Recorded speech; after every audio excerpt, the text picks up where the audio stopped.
Hello, chess people. Welcome back to another video. And this video is going to be the start of my Think Out Loud series on YouTube. And my goal is to play every single beginner, intermediate, advanced, and master bot up to from Martin to Wei. Um, and we're just gonna think out loud and do our best. Obviously, some games may be a little lopsided in the first, in the beginner and intermediate section, um, but in the advanced section, it's bound to get a little tougher for me. So I'm just gonna um, just kind of commentate on on the game and what you should be focusing on at each level. So we're going to start with Martin. And whenever I think about Martin, I think of the Gabriel Iglesias bit when he says Martin. It's just so hilarious. Every time that gets me. And all right, back to the we're going to choose Martin and we're going to shuffle colors, no help of any kind, and we're going to play. And we get white. Um, so so I'm going to kind of give a little rundown of what you should be doing just as a beginner. Um, just as a beginner, what should you be doing? How do you start a chess game? How do you how do you progress in a game? How do you get to the point where you can like start doing things? That's what we're going to be talking about. So right now, this is the first move. We're going to start by controlling the center. Put pawns in the center. Um, that's step one of the opening. Uh, one or two pawns in the center. Step two, develop your pieces to the center. Knights should usually be on uh, C3 and F3. Those are the best squares for the knights. The center pawns want to be on these squares where it controls the center. The center is your hill. Um, from the hill, you control the board. So the center, very, very important. Um, so we're just going to keep developing pieces toward the center. That's why the Italian game is so popular. It's because it emphasizes how you should be moving the pieces. It enforces good opening principles. This bishop attacks, is controlling this. This knight controls this. And we're making room for our king to castle. Now, Martin has intermediate openings, I think, programmed into him. So he does a lot less wacky stuff for the first five moves, and then he starts rolling. It's great. Bishop g4, that's not the worst move I've ever seen because bishop f7, uh, king takes, and then knight g5 doesn't actually work because the queen takes and the bishop is blocked, so it doesn't actually work. Um, so we're just going to continue to put our knights in the center. Develop pieces toward the center. That's, man, and I always forget Martin has really good openings. A lot of these bots don't. Alright, here's your first suspicious move of the day. Rook g8. Notice how we've put pawns in the center. Try to move your pawns only once, if you can. Put your knights on these squares. Put your bishop to control the light squares here, which kind of leaves me to kind of put this bishop somewhere. Um, and we're going to put it right here to control d4. So what does Martin do? H5, because why not? Launching a kingside attack, I think. A little more useful if the rook is on h8. So this kind of enables me to just kind of break the pin.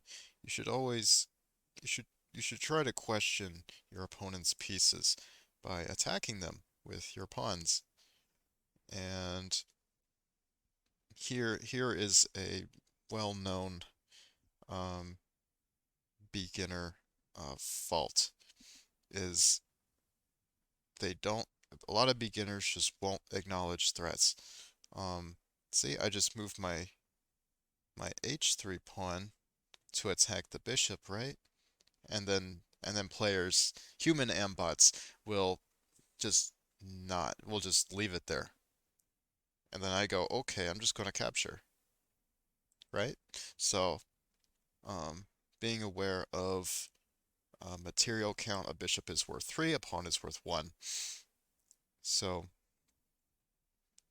um, basically, whenever, um, as a beginner, if you're just starting, if you can capture something, you should you should definitely do it. Okay, also you should never be moving your king like this. This is ridiculous. Martin, what's going on? Basically, if you see a capture, you should probably take it, just as a rule of thumb. So in these beginner videos, if I see a piece, I'm very likely to just capture it. Unless it is adequately defended, like this e5 pawn, I'm not going to capture this. Um, this knight's kind of in no man's land. I'm just going to play d4, attack the center. This is a very common break move, d4, um, as it enables an opening of a file. And opening files is usually good for the person who is more developed. So since Black is not really developed, we can easily, um, we can just easily take advantage of our opponent's inactivity. So, um, he's Black is leaving the knight on pre. The knight is worth 3, the pawn is worth 1, so we capture the knight. Alright, Martin takes back, and I see another piece here. Unless I can get punished easily for this, I'm just going to take it. I'm not going to think too hard. I'm just going to take it. Okay, the king attacks. And when your pieces are attacked, you should always be aware when your pieces are getting attacked, that means you should move them. So that's what I'm going to do. Um, and now I'm just going to bring the pieces towards the king. This threatens mate in 1, and Martin does not see it, so I'm just going to play here and checkmate the opponent. So let's see let's go back over this game and let's see what we've learned. So you should always so when you start a chess game, you should always put your pawn you should put 1 or 2 pawns in the center every time. Martin has a really good opening and then usually kind of falls apart. So you should develop your pieces towards the center and you should castle early. Those are just opening principles that you should just follow. The Italian opening was one of my favorite openings for so many years, just because it follows opening principles well. It follows them so well that it's hard to mess up. Um, and I could usually get a good position out of the opening because I was more developed and my opponents weren't. That's how I won a lot of games. And then my opponents like played useless moves like rook g8, and I keep developing my pieces, I'm suddenly more developed, and I can finally attack, um, and I can catch him off guard because I am more developed. Um, and try to if you're playing black in this situation, try to try to keep try to acknowledge if you can capture a piece, if you can check the king, or if or something is, or if you can threaten something, or you being threatened. And that's a lot of what chess is um, creating threats, and threats meaning um, this bishop, wow, this pawn is going to capture the bishop on the next move. That means black should move the bishop because the bishop is worth 3 and the pawn is worth 1. So black should move the bishop, but black doesn't, and I take his bishop.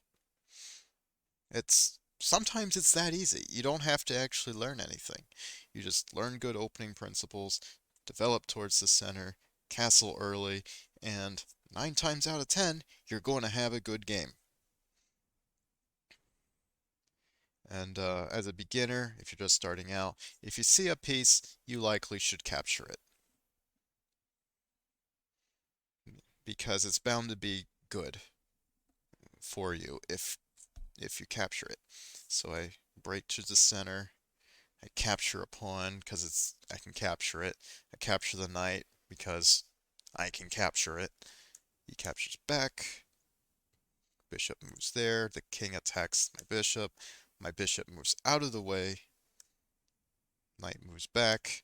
Queen d5. As for a beginner, that's a tough move to see. To threaten Queen f7. Um,